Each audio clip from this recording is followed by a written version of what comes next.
We had a wonderful meeting on healthcare yesterday, you probably know, Bob, and so we're moving along. Hello, Thomas. Thank you very much for being here to discuss two crucial votes taking place in Congress tomorrow on vital safety and national security legislation. We're joined by the chairman of the House Judiciary, Bob Goodlatte, friend of mine for a long time. Bob is one of the most skilled legislators in Congress, and you didn't even tell me to say that, Bob, right? And he's worked with law enforcement to write a series of critical immigration bills that will close the dangerous loopholes exploited by criminals, gang members, drug dealers, killers, terrorists. MS-13 is a prime target, bad people, and we've gotten many of them out already. You know, we're pretty much at the 50% mark. We're getting them out as fast as we can get them out. We're freeing up towns. We're actually liberating towns, if you can believe that we have to do that in the United States of America. But we're doing it, and we're doing it fast. Also with us today are Congressman Peter King, another friend. Lou Barletta. Where's Lou? Lou, another friend. So you're running for governor, Lou? Look behind you, Lou. You can make a big announcement today. Lou Barletta, an early supporter. Thank you, Lou. And David Young. Tomorrow the House will vote on the No Sanctuary for Criminals Act. It's been in the works for a long time. People have wanted it, Bob, for a long time. But we were able to get this process going, and I hope you're going to be successful. You'll be successful tomorrow with the vote? We will. Good. Which will cut federal grant money to cities that shield dangerous criminal aliens from being turned over to federal law enforcement. The House will also vote on Kate's Law, named for Kate Steinle, who was killed by an illegal immigrant and who's been deported 5 times. This law will enhance criminal penalties for those who repeatedly re-enter the country illegally. Countless innocent Americans, including the loved ones of many families in the room, and many of these families are friends of mine, great friends of mine that I got to know over the campaign trail because they fought so hard for this. And they're with us. They've had members of their family killed by illegal immigrants and really people with multiple, in some cases, multiple deportations. I'm especially honored to be here with so many courageous families whom I did get to know so well over the past period of time. And here's one right over here, Jamil, a great, great man with a great son, great family. You lost the people that you love because our government refused to enforce our nation's immigration laws, and that's even the existing immigration laws, without new laws. That's existing immigration laws. For years, the pundits, journalists, politicians in Washington refused to hear your voices. But on Election Day, 2016, your voices were heard all across the entire world, right? You better believe it. Nobody died in vain, I can tell you. Chairman Goodlatte has produced a package of truly key immigration enforcement bills. We've been waiting for these for a long time. And I want to thank you, Chairman, for doing that. Great job. And it's just perfect. This package includes the Davis-Oliver Act, whose passage I called for nearly a year ago at my inauguration speech and immigration speech, both. The immigration speech taking place in Phoenix, Arizona. The Davis-Oliver Act was named for Detective Michael Davis and Deputy Sheriff Danny Oliver, who were gunned down in the line of duty by an illegal immigrant with a criminal record and 2 prior deportations. And everybody knew this person was big, big trouble. And they begged law enforcement to get him out. And they were unable to do that. They're incredibly brave widows honored. And they're here with us, by the way, and we're honoring them today. And it's honored. Where are you, please? The widow. Where is that? There's here someplace. In the back of the room? Thank you. Thank you. We're privileged to be joined by Melissa Melissa? Right here. That's what I thought. Hello, Melissa. Melissa Oliver, and I just want to say that your father was a true hero. You know that. And a great gentleman. And we miss him. You miss him. We miss him. We're calling on all members of Congress to honor grieving American families by passing these life-saving measures in the House, in the Senate, and then sending them to my desk for a very rapid signature. I promise you it will be done quickly. You don't have to wait the mandatory period. It will be very quick, Melissa, in honor of your father and others, okay? And in honor of Jamil. Thank you. It's time to support our police, to protect our families, and to save American lives. And also to start getting smart. So with that, I'd like to ask each of the families invited and some of the folks that I know that, and some I've gotten to know so well, I'd like to start with Jamil to tell just a quick story about how great your son was, perhaps what happened, so that other people can learn by it. And your son was an incredible young man, incredible student and athlete. Tell us about your son, Jamil. Yeah, in 2008, my son Jamil Shah, we called him Jazz, was murdered by an illegal alien. That was on his third gun charge. He was in the LA County jail, was released without calling ICE. The same day he got out, he was looking for someone black to kill, part of an initiation, and the Mexican mafia had put out a directive, they said, and he was acting that out in my neighborhood. My son walking down the street, and he shot him dead in the street, shot him in the stomach, and then shot him in the head. And he was a good kid, never been in trouble, was in no gangs, never been arrested, never suspended from school. He was 3-time MVP in football, player of the year. He had a chance to go to the Olympics. That's what they said, you know, because he was really fast. He was running the 220, the 100, the 400 relay, the 440 relay, and the long jump. So he was, you know, he was living the dream. That was our dream, you know, and it was squashed out. And just thank you for Trump and Bob Goodlatte for doing what you guys are doing. We really appreciate it in LA, even though you don't hear about it in LA, because but a lot of people in LA support you guys 100%.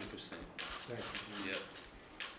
And Jamil's son was applying to top colleges on a football scholarship. He was a great quarterback, and he was an excellent student. Yeah. And we miss him. Thank you. We miss him. Laura? Yes, thank you. My name is Laura Wilkerson, and my son Joshua was 18 years old. And in November of 2010, he was systematically tortured, brutally beaten, murdered, and then his body set on fire after death from somebody who shouldn't have been in this country. Josh was a good kid. He was just about to graduate high school, had talked about going into the service, the Air Force, like his older brother was in. He was just learning about life and loving and living. He was very kind, soft-spoken, compassionate. He was giving this kid a ride home, which is something we taught him to do, to show compassion for other people. And that's what he was doing, and this kid intentionally murdered him and set him on fire because he wanted Joshua's truck. This is not about politics. This is about safety, American safety for people. That's all it's about. Both parties should be on board with this. There shouldn't be any objection to it. Thank you so much for what you're doing. You know, as a mom, that day Josh died, I was looking for him, searching for him, because he was out of pocket for a few minutes. And at the time he was being slaughtered, I was calling his cell phone, and I always will wonder, did he hear that phone ring in his pocket? Did he feel it? Did he know his mom was looking for him the minute he was leaving this earth? And you don't want any other families to have to endure this. It's about public safety. Thank you. Thank you very much. Thank you. My name is Julie Govach, and our son Spencer was 25 when he was murdered. He was a small business owner. He had his own guitar shop, and with the economy struggling, he took on a full-time job in a warehouse because he had 10 employees, and he wanted to keep them employed. So he was hardworking, never got in any trouble, was the light of our life. He had a great sense of humor. He could talk with anybody. He had friends that were 9-year-old guitar students and 70-year-old guys that would come in and talk, and he was very well loved. He, after relocating his business, he decided to spend some time with his girlfriend. And after he dropped her off, it was a little after midnight, so it was her birthday, and he gave her a kiss and told her he loved her and happy birthday and he'd see her tomorrow. And he drove about 10 minutes and was waiting at a red light, and an illegal alien was in the progress of a shooting spree. Our son was the second of 4 shot that night. And we've lost everything. He was my only child. I want some action. If this would have been done years ago, my son would still be here.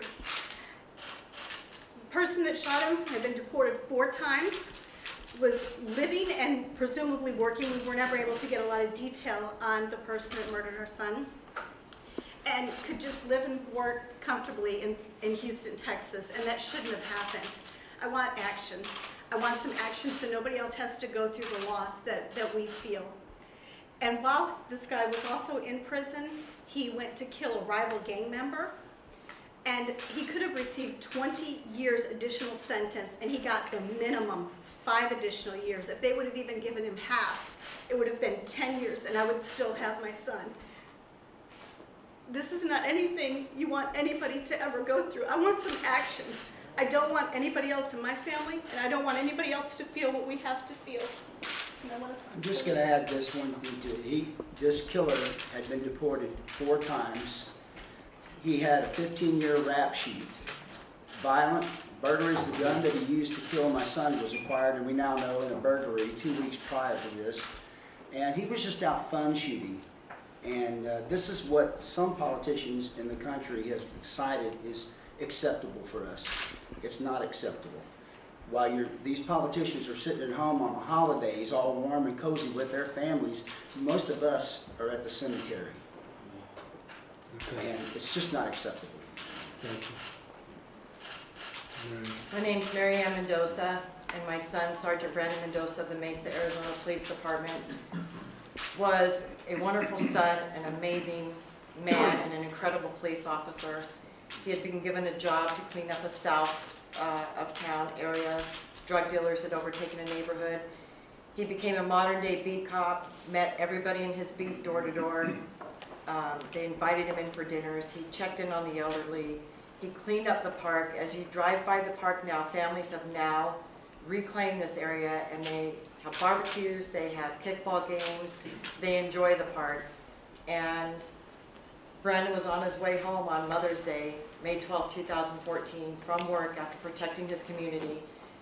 And an illegal, previously committed or previously convicted criminal had driven over 35 miles the wrong way on 4 different freeways in Phoenix, was 3 times the legal limit drunk, high on meth, and slammed head-on into my son and killed him.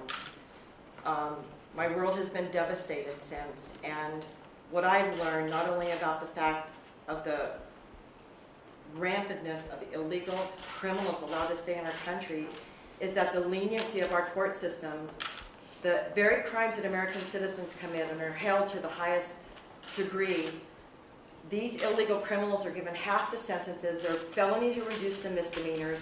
They serve half the time. They're allowed to go back out onto our streets. And I'm tired of our politicians not caring about their fellow Americans. When did it ever become more important to our elected officials to protect illegal criminals in our country and not care about us? Any of you. This could happen to any of you in the blink of an eye. And I'm thankful that we have a president who has brought this to the forefront and made people aware of it. And this is all any of us families have ever tried to do, was bring awareness and make you realize this can be you tomorrow. So please support our president and make sure that your politicians are voting the way that their constituents want them to vote, because this isn't what's happening in our country. Thank you. Thank you, Mary. Thank you. Melissa, President. My name is Melissa Oliver Stores. I'm here on behalf of my mom, my sister, and most importantly, my father, Deputy Danny Oliver, Sacramento County. He was a law enforcement officer, and he was killed in the line of duty on October 24th, 2014. The man that murdered my father was deported twice previously and returned to our country illegally. This senseless crime has affected my family and I in many ways that are unexplainable. The pain is tremendous, and it's something we'll never get over. I think it's important that we focus on these laws and getting them passed, such as Kate's Law, and definitely most importantly for me personally is the Davis-Oliver Act.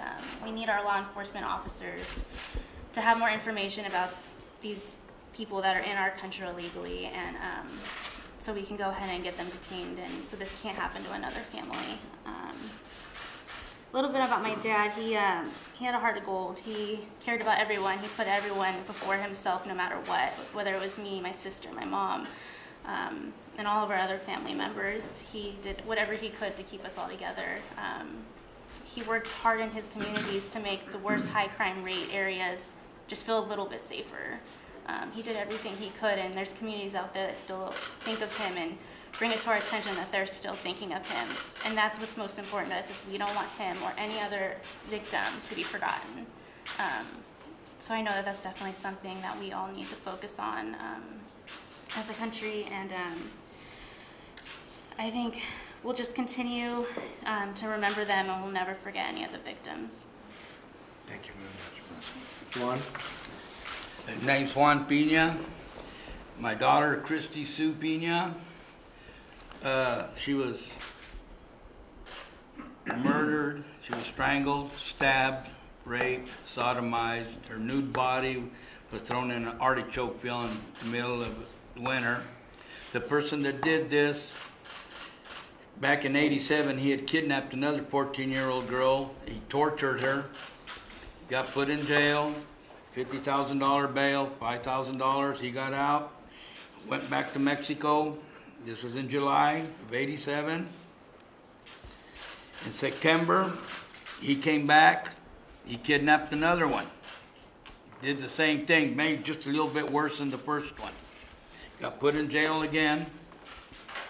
Same thing, another slap on the arm, the hand, or whatever. And went back to Mexico.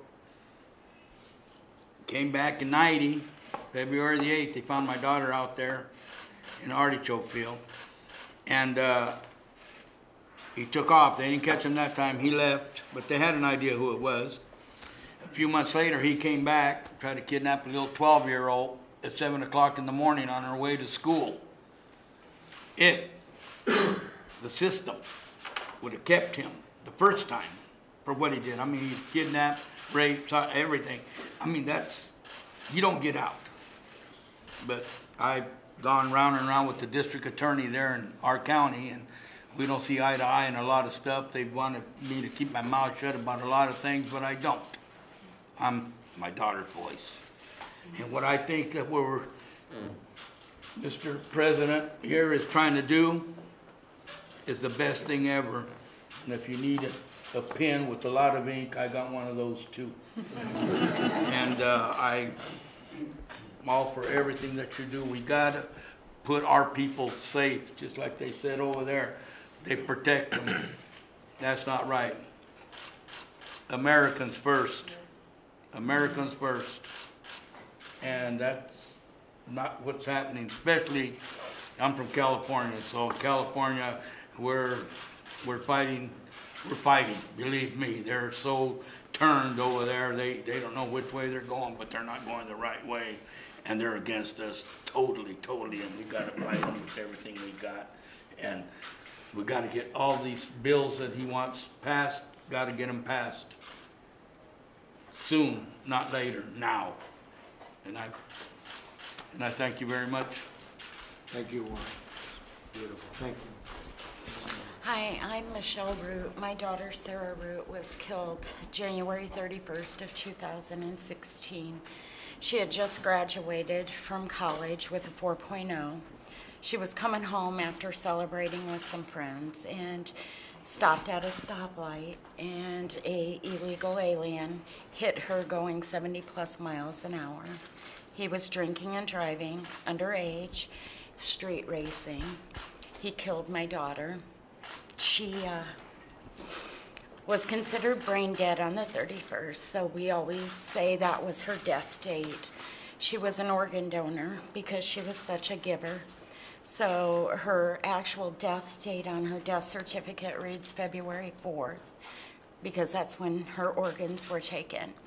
On February 4th, Eswin Mejia was sentenced with $50,000, not sentenced, made bond, $50,000. He posted $5,000 on February 5th, and he's never been seen since.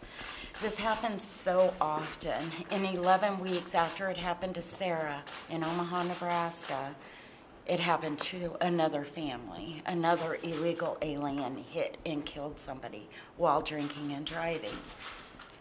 I've met some incredible parents throughout all this, and we all agree something has to change. Why do we end up continuously losing someone? Why does nobody listen to us? Why does the death toll have to increase? Why do we have to continue to have victims of identity theft from illegals? Why do we have to encounter any type of violence? And I'm sorry, these laws that are trying to be passed, most of them are common sense. And until this happened to me, I thought this is what was in place. And to find out it wasn't was terrifying to me. And I am telling you, these congressmen and senators that don't vote for these laws, the blood is on their hands for the next victim and that victim's family. So let's make some changes. I thank God every day for President Trump and his support of us. I thank God every day for Congressman Young for the support I have in Iowa is incredible. It's never going to bring Sarah back. I have to be her voice, and you guys helping us get that voice out there has been incredible to our family and to Sarah. And she deserves to be known. She does not deserve to be dead. She was just starting her life at 21 years old with her criminal investigations degree that she had just gotten 15 hours prior to being killed. Now we protected Eswin Mejia. Now it's time to protect the American citizens. Thank you. Thank you very much. And everybody loves Sarah. And Sarah was the #1 student by far, they say, in her class. Graduated just prior to a horrible event, and she was the #1 student in her class. So thank you for being here. Would you like to say something? I'm Sabina Durden. I'm better known as Dom's mom. I'm a legal immigrant, and I did it the right way. I came here knowing I wanted to be here. I had to go through certain steps, so I did that, and I'm a proud citizen now. And I had one child, my son Dominic. I brought him with me. That's all I got.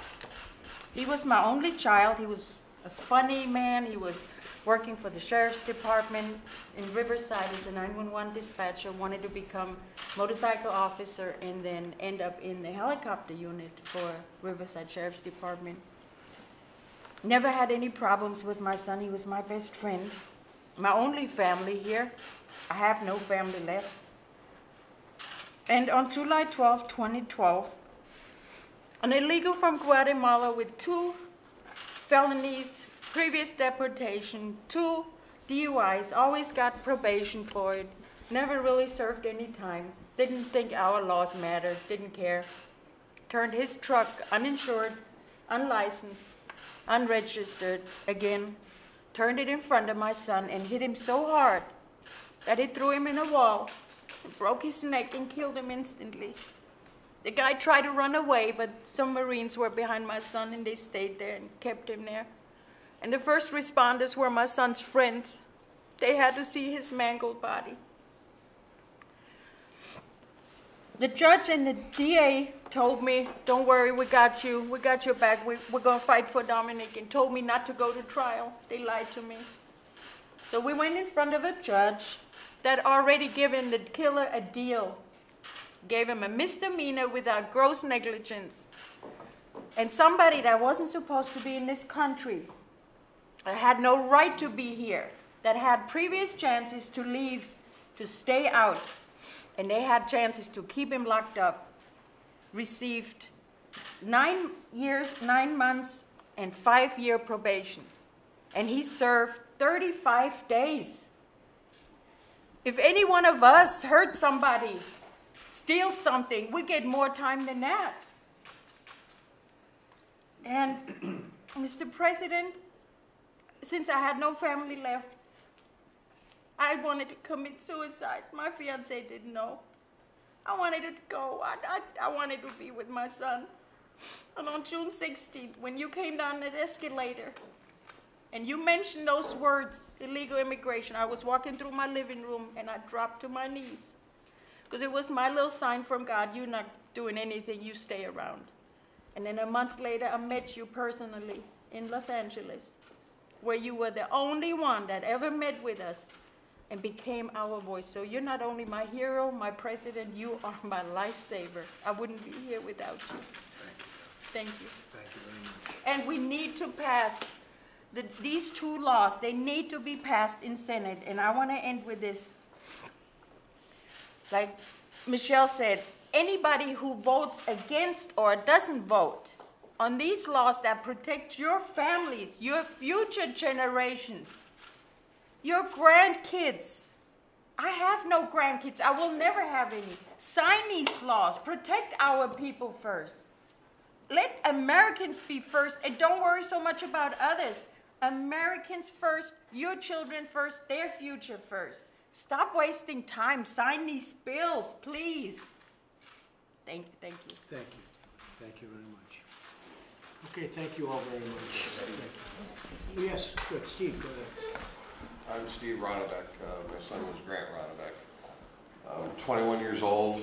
He was killed January 22nd, 2015 by an illegal immigrant while he was working the overnight shift at his convenience store. Grant was killed because he wasn't counting change fast enough for a pack of cigarettes. You know, Grant was just one of the kindest, nicest kids you'll ever meet. Even his customers thought so. The one thing that I think that you, Mr. President, have realized that every one of our children's deaths has been preventable.